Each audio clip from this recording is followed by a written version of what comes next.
Islamabad high court में 3 जजस जी बदली खां पोइ सीनियरिटी लिस्ट तब्दील थी वई है। हाई कोर्ट जी सीनियरिटी लिस्ट तब्दील थियण खां पोइ जस्टिस सरदार एजाज इसहाक चीफ जस्टिस खां पोइ सीनियर तरीन जज बणिजी वियो।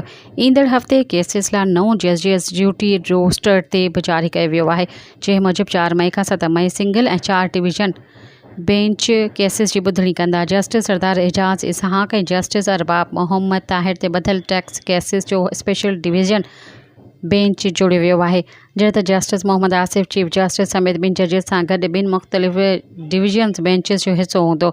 जस्टिस मोहम्मद आसिफ क्रिमिनल ऐं 2 केसिस जी डिवीज़न बेंचिस में केसिस ॿुधंदो। पहिरीं डिवीज़न बेंच चीफ जस्टिस सरदार मोहम्मद सरफराज डोगर ऐं जस्टिस मोहम्मद आसिफ ते ॿधल हूंदो, जॾहिं त ॿियो division bench justice Sardar Ejaz Ishaq ऐं जस्टिस अरबाब मोहम्मद ताहिर ते ॿधल हूंदो।